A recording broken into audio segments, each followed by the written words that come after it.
Years of centuries ago, in a small portion of this vast world of ours, there lived a people called the children of Israel. From them came certain men and women through whom God revealed himself to all mankind. One of these was Gideon the Liberator.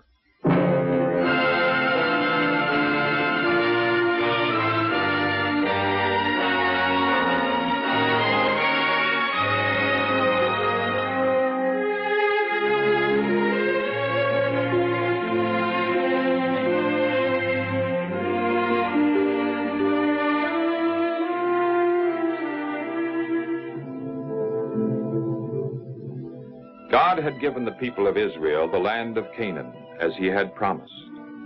Under Joshua, the Israelites served the Lord and enjoyed his blessings.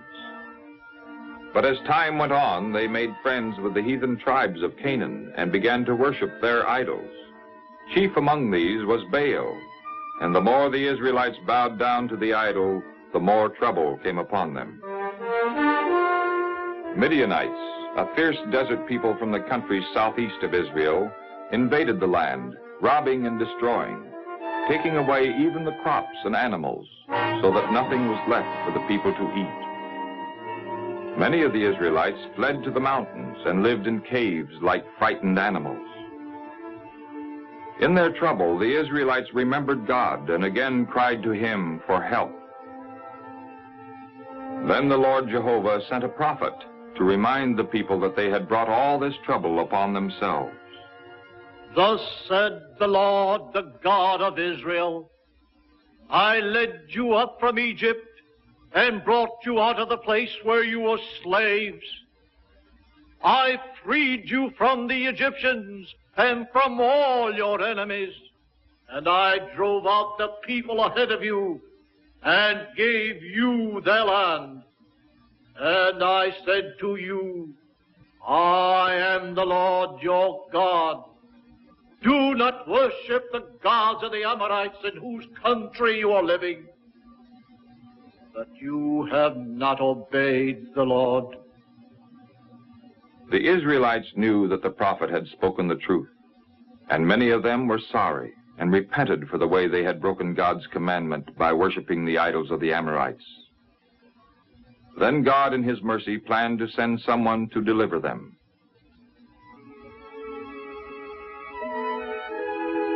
One day, Gideon, the son of Joash, was threshing wheat in his vineyard, where the Midianites would not be likely to see him. Suddenly, he was aware that someone was watching him. An angel of the Lord had come to bring Gideon a message, but at first Gideon did not realize that this was a heavenly visitor. The Lord is with you, you mighty man of courage.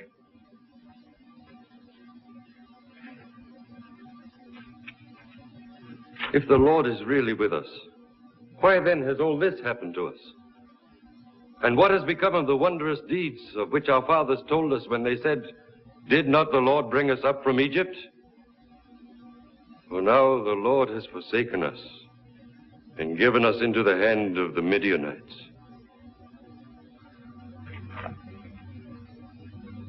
Go in this might of yours and save Israel from the Midianites. I am sending you, am I not?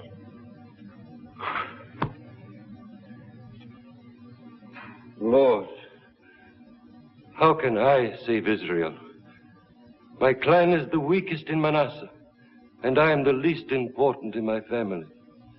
But I will be with you, and you shall defeat the Midianites. If you are really pleased with me, then give me a proof that you are really speaking to me. Don't leave, I beg you, until I come back and bring you an offering. I will stay until you return.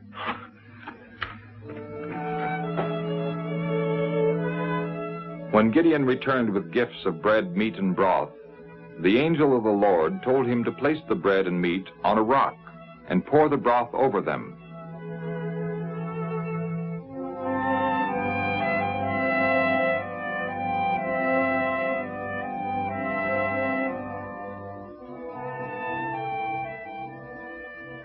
Then Gideon received the proof for which he had asked. just as the burning bush had been a sign of God's presence to Moses, so the flaming food convinced Gideon that this was the Lord who was with him. But when Gideon turned to him again, the angel had disappeared. Then Gideon became afraid, but God spoke to him, comforting him. It is well with you. Do not fear. You will not die. Then Gideon built an altar at that place and called it Jehovah Shalom, which means the Lord is peace.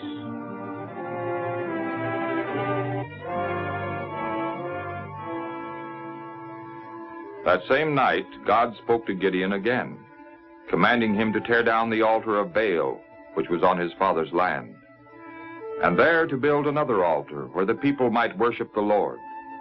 And Gideon said he would do this, even though he knew how angry it would make all those who worshiped Baal. And because Gideon feared his family and the people of the town, he didn't dare to tear down the altar of Baal by daylight.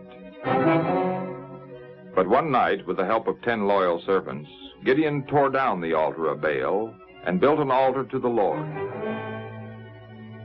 The next morning, when the people came to worship Baal and found their altar torn down and the pillar of their goddess Asherah destroyed, they were angry. Who did this? None of us would do such a thing. I know who did this. It was Gideon, the son of Joash. Gideon must die. Let us go and demand of Joash that he turn his son over to us. He is right. Gideon must die. Gideon must die.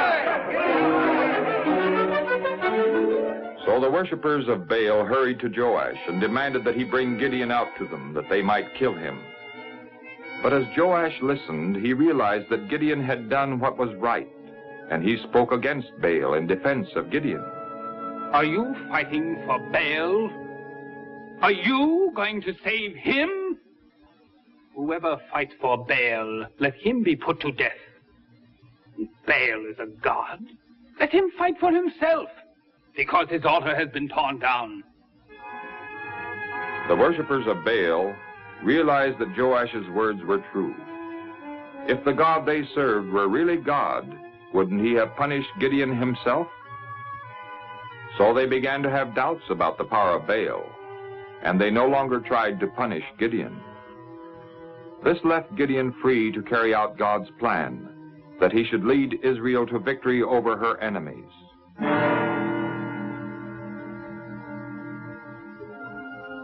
Gideon's task was not an easy one.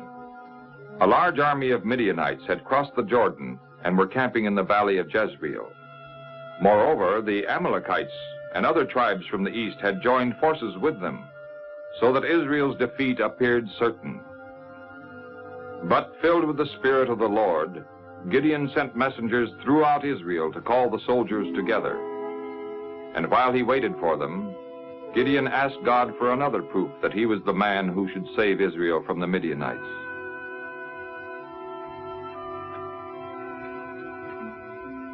If you really are going to use me to save Israel, as you said, then give me a proof. I will lay a fleece of wool on the threshing floor. If dew falls only on the fleece and the ground all around it is dry, then I'll know that you will save Israel by me, as you have said.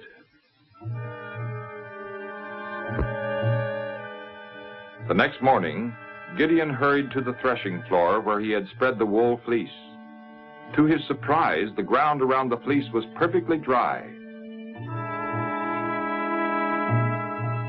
But the fleece was so drenched with dew that the water wrung from it was enough to fill a bowl.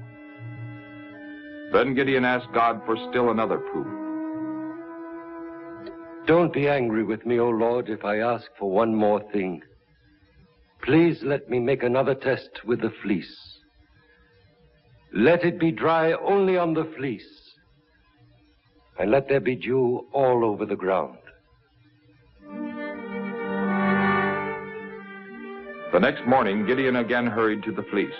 This time, all the ground around was wet with dew, and only the fleece was dry. Then Gideon knew that God was ready to help him lead his people to victory.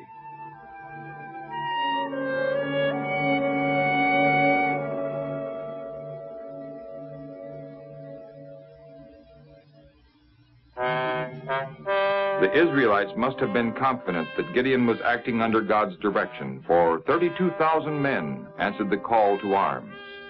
But God told Gideon that this was too many. A victory over the Midianites might seem to come from great numbers rather than from the Lord. Then God told Gideon to let all those who were afraid of the Midianites return home. And more than 2/3 of the soldiers did so. There were only 10,000 left. But God told Gideon, "There are still too many. Take the soldiers down to the water. Place in one group everyone who laps up the water like a dog, and in another group everyone who kneels down to drink." And there were 300 who lapped the water. All the rest knelt down to drink. Then God said to Gideon, "By the 300 men who lapped the water, I will give you the victory. Let all the rest go home." 300 men seemed very few compared to the large army of the Midianites. But that night, to reassure Gideon, God sent him and his servant Purah to the enemy camp where they overheard the Midianites talking. I had a dream. A cake of barley bread rolled into the camp of Midian, struck a tent and turned it upside down, so that the tent laid flat. That means the sword of Gideon, a man of Israel. Into his hands, God's given the whole camp of Midian. When Gideon heard the dream explained, he knelt down and thanked the Lord. Then he hurried back to his camp to tell the Israelites the joyful news. "Arise, for the Lord has given the whole camp of Midian to you." That night, the Israelites prepared for battle in a strange way. Each man carried a horn and a lighted torch hidden in a pitcher. At Gideon's command, they quietly marched toward the enemy's camp to surround it on 3 sides. And at midnight, when the Midianites were asleep, Gideon gave the signal for attack. The noise of the horns and the crashing of the pitchers and the glare of the torches, the shouting of Gideon's name, all this convinced the Midianites that they were surrounded by a great army. And so they ran away through the darkness, trampling and fighting each other in their confusion. Then Gideon sent messengers to the people of Israel, telling them to pursue the Midianites.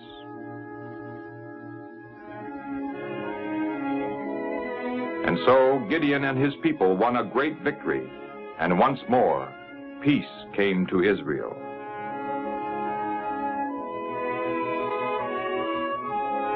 In their gratitude, the people of Israel wished to make Gideon their king. "Rule over us, you, and then your son, and your grandson after you, for you have saved us from the Midianites." I will not rule over you, nor will my son rule over you. The Lord is ruling over you. And so Gideon reminded his people that the Lord had delivered them, and that they should faithfully serve him as their king. And the country had peace as long as Gideon lived, and the people remained true to God.